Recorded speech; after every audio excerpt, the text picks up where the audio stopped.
Welcome back to McMaster University course, Computer Science 1JC3, Introduction to Computational Thinking.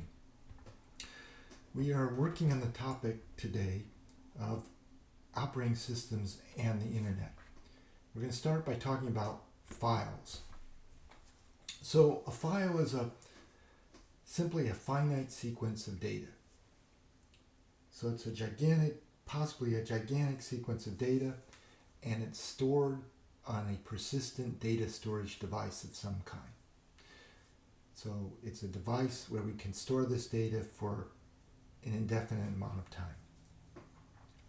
And as I said, a file is a finite sequence of data. The data is usually characters or bits. And by bits, I just mean values which are true, or you can think of true or false, yes or no, 0 or 1, so forth. Now, there are many kinds of files. And they usually break down into text files, and these text files are either ASCII or Unicode files, or they're binary files. And file names have extensions, like we see here, .exe or .txt, .doc, or so forth. These file extensions, they indicate what kind of file we're talking about. But the file extensions don't necessarily, they could be incorrect, and they're not actually needed. I could have a file which is, let's say, holding text, and instead of being here a .txt file, it just has no extension at all. So files are important because they allow us to share data between programs, users, computers, and storage devices. They are the fundamental way of sharing data. And files can be very large. They can be so large that they can't be placed in a computer's memory all at one time. You can only put part of the file in at a time. This is an example of this would be a video file. Now, programs, they use files for both input and output. The principal way a program gets a large amount of input or produces a large amount of output is with files. And files are really the most effective way of handling input when we have large amounts of it. Input and output when we have large amounts of it. Okay, so computers have file systems that are set up by the operating system, and this consists of a tree, and the tree has files and directories. So a directory is basically something that can hold files or more directories. By the way, directories are often called folders. So for instance, you can think of it as a directory here, and inside the directory we could hold other directories, and then we could also have files in here, and we could have files in here or hold other directories. That's basically the way the file system works, and files and directories are accessed using path names, and the top level directory is called root, and it's in Unix. Its path name starts with a slash. This represents root, and if we had a file, if we had a directory in root called A, we would refer to like that. Let's call it A direct. And then we could also have one called B. We'd represent that like this.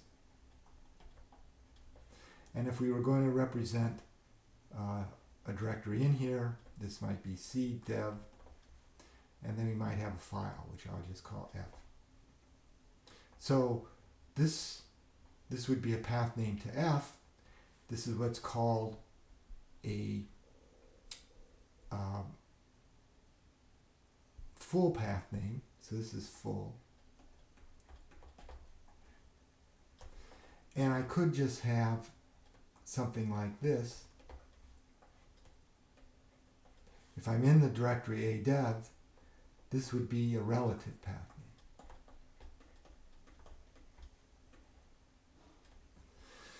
So files and directories can be created, they can be deleted, they can be moved from one part of your file tree to another part, they can be copied, they can be renamed, and they can be modified in various ways.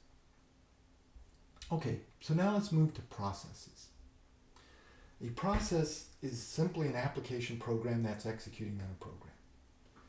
So as you know, a program is just a big piece of syntax. If we have this program and we're actually executing it, it becomes a process. And of course, we could have several processes that are executing the same program. So a process is run on one of the computer's central processing units. These are called CPUs. So computers now have multi-cores, they have multiple CPUs. These cores each could be running a computer, running a program. They could be each executing a program. So if we had, let's say, just 8 cores, we could execute 8 programs. But actually, we can execute more than that using time sharing. So the way time sharing works is a process is given a piece of time on a CPU. This is called a time slice. And during this time slice, it's allowed to execute. And when the time slice is done, it is suspended, it's taken off, and then it will wait around till it has access again to the CPU or to another CPU. And this process of stopping a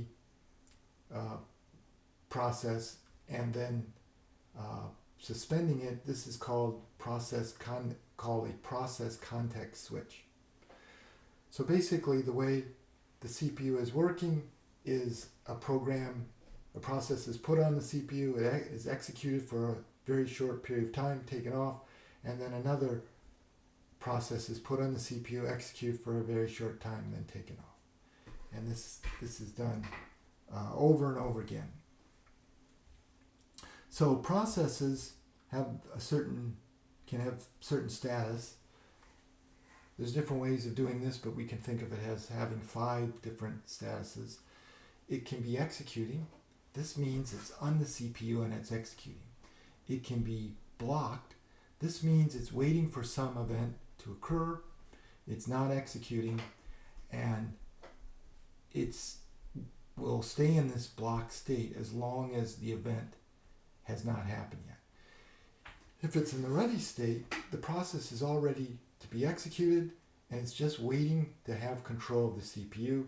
And final state is finished. The process has finished execution. It's done, or it's been stopped. It's been permanently stopped. Now, each process is given a virtual address space.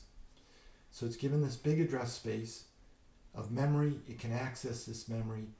This memory holds the program's code. It holds its data. And the reason for having a virtual address space is because the process could be running on the CPU, or it could not be. If it's not running on the CPU, its virtual address space is going to be mapped to secondary storage, which would be disk storage. So it's not running. Its data and its program are in disk storage, and the virtual address space is mapped to that. When it's running, the process's code and data will be in main memory, it'll be in RAM, and then this virtual address space will be mapped to that. So this way, the program only worries about its virtual address space. The operating system worries about how the virtual address space is mapped to actually where the code and data is. And the interesting thing is the virtual address space does not have to fit entirely into RAM. Only the part that is needed for the program that's running at the moment. Okay, so I have a question about program execution. Programs can be executed in parallel on a computer with one CPU. So it wasn't so long ago, computers had usually just one CPU. So the question is this statement true? Computers can be executed in parallel on a program with one CPU. So I'll give you a moment to think about that.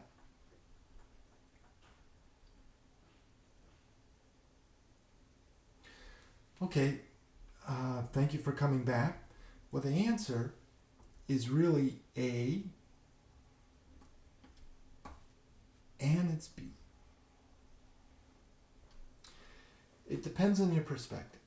If you have a CPU, one CPU, it can only execute one program at a time. It can only execute one process at a time. But when it executes this process, it executes it for an extremely short period of time, let's say milliseconds.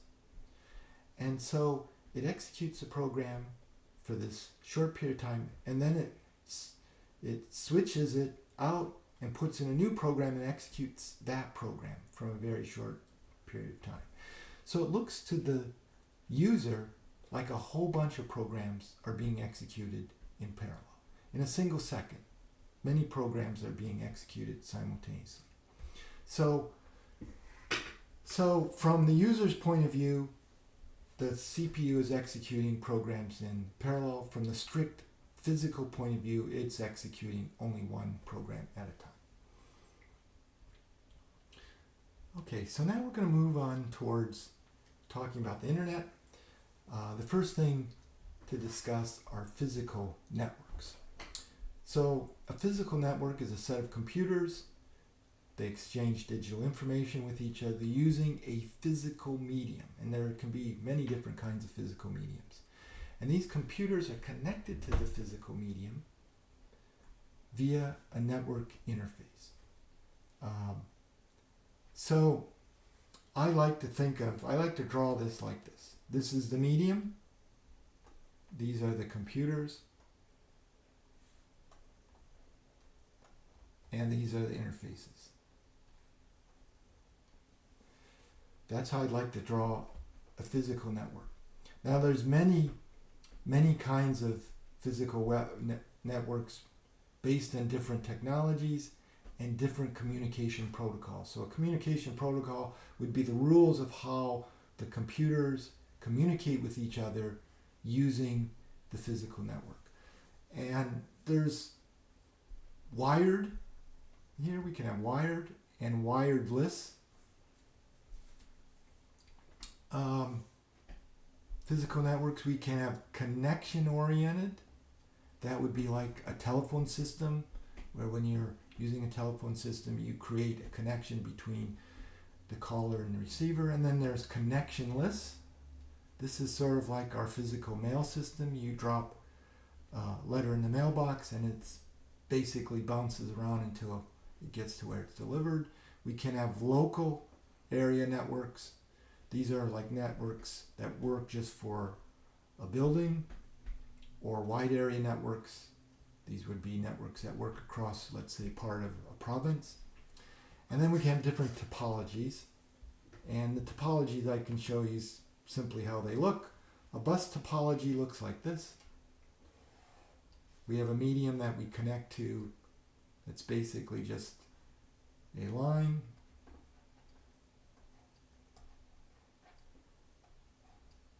And so forth. That's a bus topology. A ring looks like this.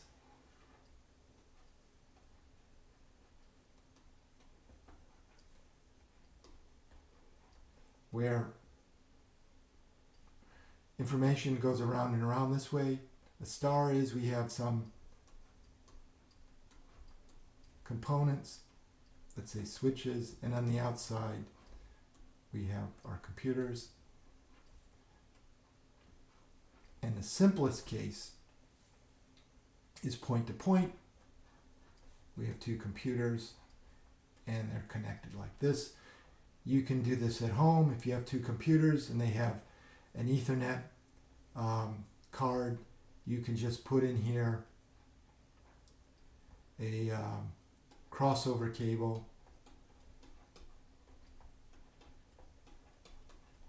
let's say an Ethernet crossover cable.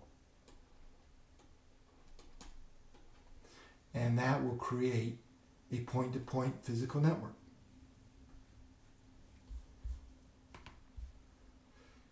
Okay, so there's many different kinds of physical network technologies.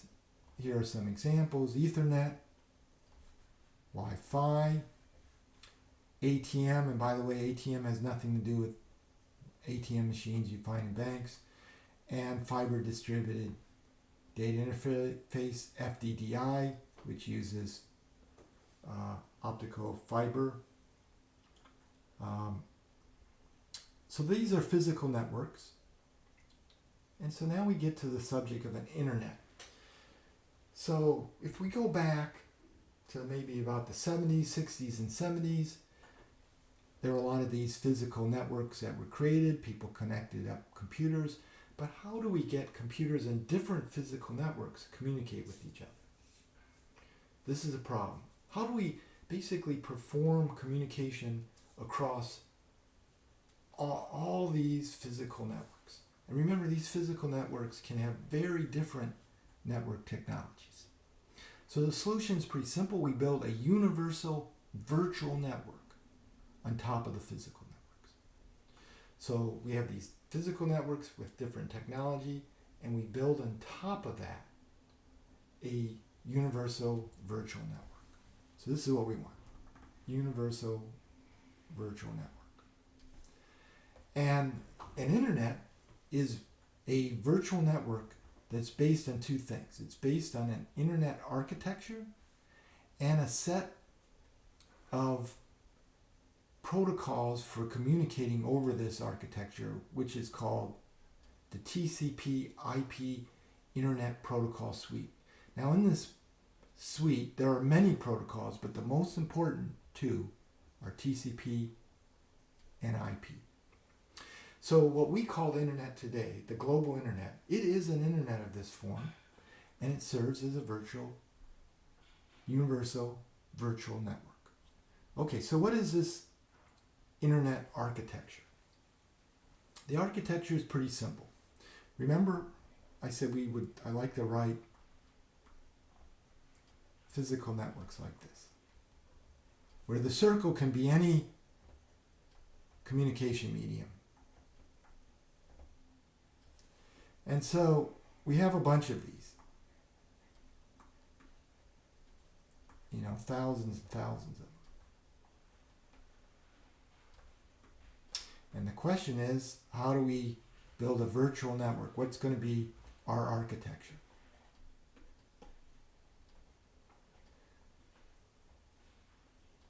So the idea is we have this set of physical networks, and then we have routers that connect the networks to each other. So what is a router?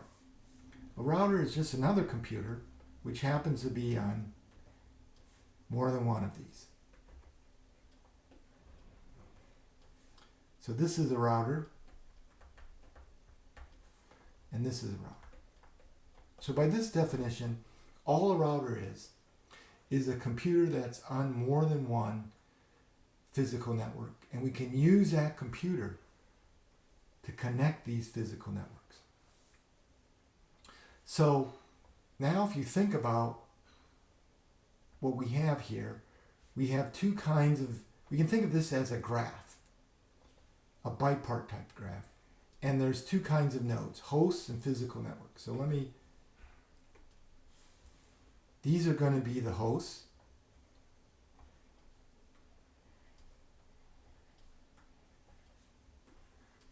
and so forth.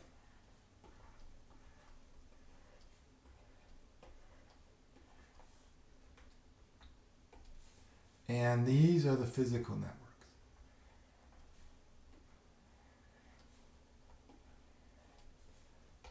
And let's see. And these are the edges. They're the network.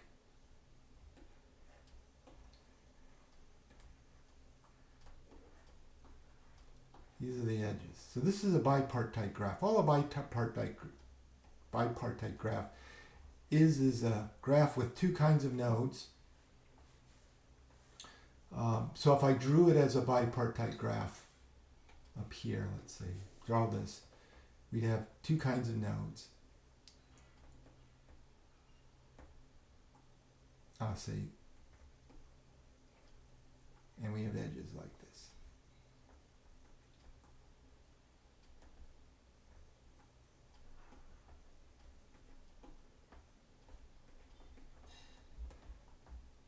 So the circles are one kind of node. They represent the physical networks. The squares are another kind of nodes. They represent computers. And the edges are the network interfaces. So it's convenient to think of it as a bipartite graph. And so when information is going across the internet, it's going from host, physical network, host, physical network, host, physical network.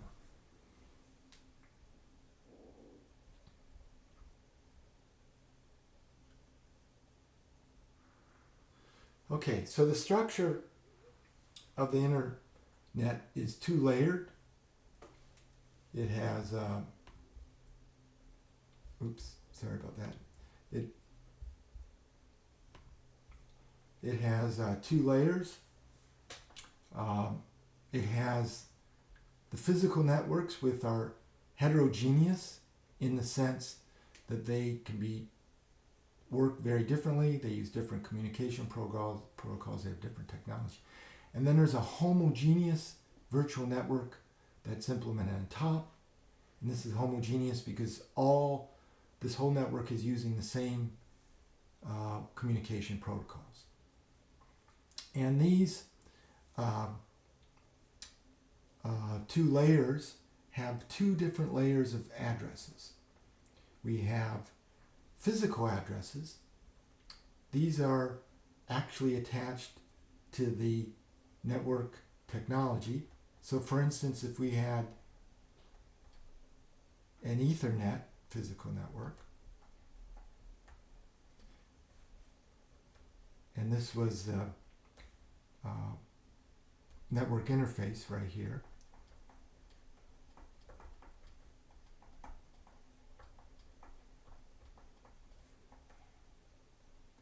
this network interface is basically, physically, it's going to be your Ethernet card in your computer. This network interface will have a physical address. And that's at the physical network layer. At the virtual network layer, it will have what's called an IP address, an Internet Protocol address. And so one of the problems with a network is that we have to match up the physical addresses with the virtual addresses. Okay, so we're going to stop here, and we're going to continue next time looking at the protocols that are used to make the internet.